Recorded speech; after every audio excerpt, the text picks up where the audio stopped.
बघता क्षणी खावेसे वाटणारे, बनवायला अतिशय सोपे, चवीला तितकेच रुचकर असे गव्हाच्या पिठाचे तळणीचे मोदक अगदी सोप्या पद्धतीने दाखवलेले आहेत.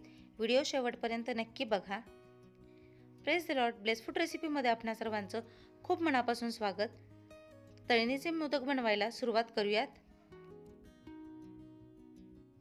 सर्वात आधी एक इथे मी बाउल घेतलेला आहे. यामध्ये एक छोटी अशी चाळण ठेवलेली आहे. गव्हाचं पीठ 1 वाटी घेतलेलं आहे. तुम्ही कोणत्याही मापाने घ्या. तर इथे मी 1 वाटी गव्हाचं पीठ घेतलेलं आहे. ते छान असं चाळून घ्यायचं आहे, कारण त्यामध्ये काही दगड, खडे किंवा घाण असेल ते निघून जाते. त्यामुळे गव्हाचं पीठ इथे चाळून घेतलेलं आहे. पीठ चाळून झालेलं आहे. आता यामध्ये चवीनुसार मीठ टाकायचं आहे. तर हे पहा, चवीनुसार इथे मीठ टाकलेलं आहे. हे छान मिक्स करून घ्यायचं आहे. आणि यामध्ये पाव चमचा मी तूप टाकत आहे. तुम्ही तुपाऐवजी थोडासा डालडा टाकला किंवा तेल टाकलं तरीही चालेल. यामुळे काय होतं, जे मोदक बनतात ते छान खुसखुशीत होतात. तूप घातल्यानंतर पुन्हा सगळं छान एकत्र करून घ्यायचं आहे. हाताच्या साहाय्याने चोळून एकत्र करायचं आहे. आता यामध्ये लागेल तसं थोडं थोडं पाणी घालायचं आहे. हे नॉर्मलच पाणी आहे, म्हणजे थंड पाणी आहे. पीठ मळताना कधीही एकदम पाणी घालायचं नाही. गरज लागेल तसंच थोडं पाणी घालायचं आहे. आणि आपल्याला हे पीठ खूपही पातळ मळायचं नाही आहे. तर आपण नेहमी चपातीसाठी जसं पीठ मळतो त्यापेक्षा साधारणतः घट्ट असं पीठ मळायचं आहे. खूपही पातळ पीठ केलं तर आपल्याला त्याला आकार देता येणार नाही. गरज लागेल तसं थोडं थोडं पाणी घालून पीठ छान घट्टसर मळून घ्यायचं आहे.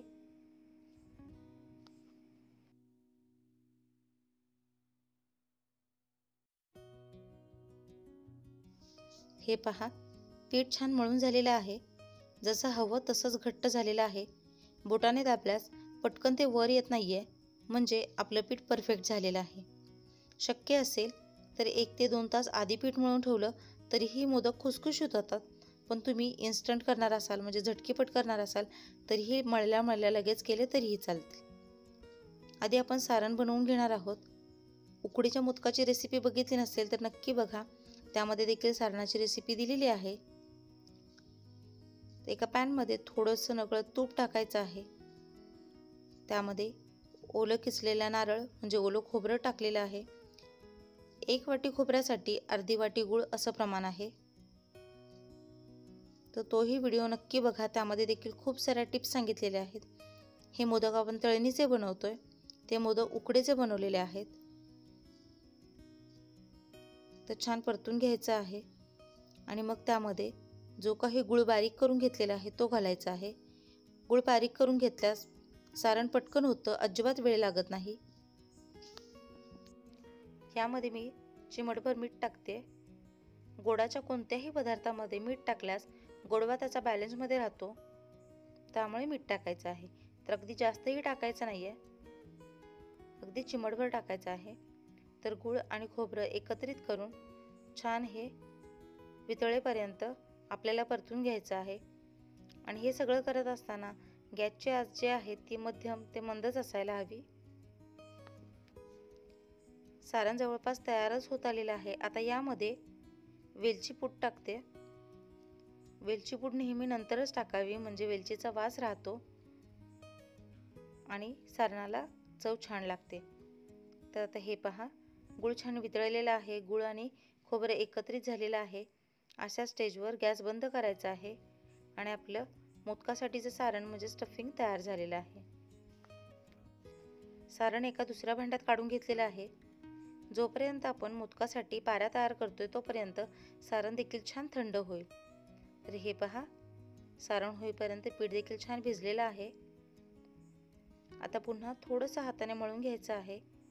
आणि या पिठाचे मी 2 पार्टमध्ये डिवायडेशन करते, म्हणजे 2 भागांमध्ये केलेलं आहे. हे पुन्हा पीठ आतल्या बाजूने असं घडी करत एक गोळा तयार करून घ्यायचा आहे. किचन प्लॅटफॉर्मवर थोडंसं मी सुकं पीठ भुरभुरलेलं आहे आणि गोळा देखील त्या पिठामध्ये चांगला बुडवलेला आहे.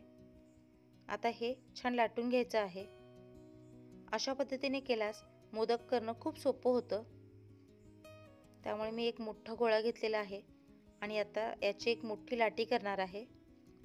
म्हणजे चपाती करतो त्यापेक्षा देखील आपल्याला मोठं हे लाटून घ्यायचं आहे. म्हणजे एकाच वेळेस 6 ते 7 मोदक बनतील. लाटून झालेलं आहे. लाटताना खूप जाडही लाटायचं नाही आहे, खूप पातळही लाटायचं नाही आहे. एक वाटी घेतलेली आहे काठाची आणि आता यावर आपल्याला असे आकार देऊन घ्यायचे आहेत. अशा पद्धतीने केल्यास काम करणं खूप सोपं होतं. तर हे पहा दाखवते त्या पद्धतीने वाटीचा छाप उठवायचा आहे. म्हणजे मोदकासाठी आपल्या पाऱ्या तयार होतात. तुम्ही छोटे छोटे गोळे करून पुरी जसं आपण लाटतो तसं लाटून घेतलं तरीही चालेल, पण ही पद्धत सोपी पडते. त्यामुळे इथे मी असं करून घेतलेलं आहे. तर साचा दिल्यानंतर नको असलेले पिठाचे तुकडे काढून टाकायचे आणि हे बघा ह्या छोट्या छोट्या पुऱ्या अशा तयार झालेल्या आहेत. एक पारी हातामध्ये घ्यायची, म्हणजे जे लाटून घेतलेलं आहे ते, आणि यामध्ये बसेल इतकं सारण घालायचं आहे. सारण खूप कमीही घालायचं नाही, खूप जास्तही घालायचं नाही, पण त्या मोदकाला चव लागली पाहिजे म्हणून बसेल इतकं सारण यामध्ये घातलेलं आहे. आता याला मी कशा कळ्या पाडते ते बघा. तर एकावर एक असं पीठ कढी घालत न्यायचं आहे.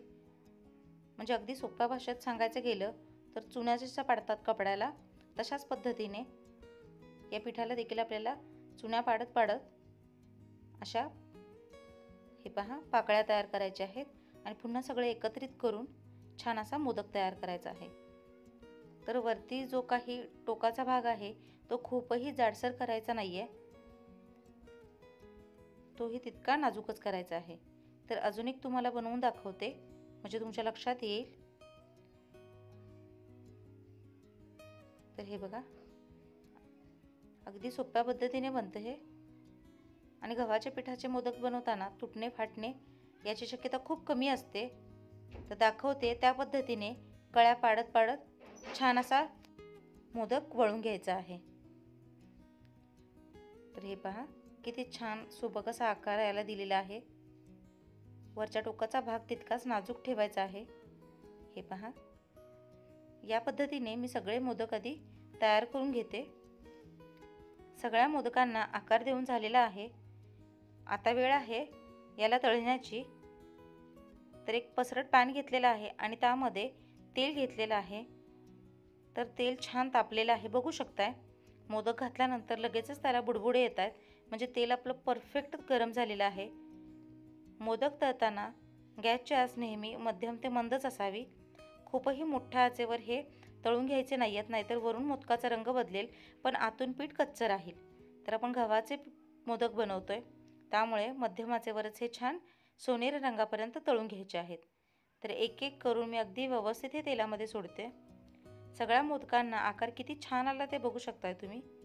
तर अगदी पहिल्याच प्रयत्नात करणारे देखील छान मोदक बनवतील अशी इतकी सोपी रेसिपी आहे. उकडीचे मोदक बनवणं खूप जणांना कठीण वाटतं, त्यापेक्षा हे मोदक बनवणं सोपं आहे. तर हे पहा मोदक मी तुम्हाला असे हलवून दाखवते. अजिबात तेलाला खाली चिकटलेले नाही आहेत, तेलावर छान तरंगत आहेत, म्हणजे आपलं पीठही छान झालं आहे आणि मोदकही छान हलके फुलके झालेले आहेत. मोदकांचा रंग हलकेसा पिवळसर झाला आहे. आता बाजू पलटी करून दुसऱ्या बाजूने देखील छान असं तळून घ्यायचं आहे. इथे मी पसरट पॅन यासाठी घेते कारण एकाच वेळेस बरेच मोदक तळून निघतात. तुम्ही खोलगट जर कढई घेतली तरीही चालेल, पण यामध्ये आपल्याला तेलाचं प्रमाण जास्त हवं आहे म्हणून मी इथे पसरट भांडं घेतलेलं आहे. तर हे बघा सगळ्या मोदकांची बाजू पलटी करून दुसऱ्या बाजूने देखील छान रंग बदलेपर्यंत आपल्याला हे तळून घ्यायचं आहे. 1 मिनिटभर दुसऱ्या बाजूने तळल्यानंतर बघू शकताय तुम्ही दोन्ही बाजूने रंग अगदी सुंदर आलेला आहे. पुन्हा बाजू पलटी करायची आहे आणि 1 मिनिटभर तळून घ्यायचं आहे. तर मोदकाला तळण्यासाठी लागणारा वेळ अगदी 3 ते 4 मिनिटांचा आहे.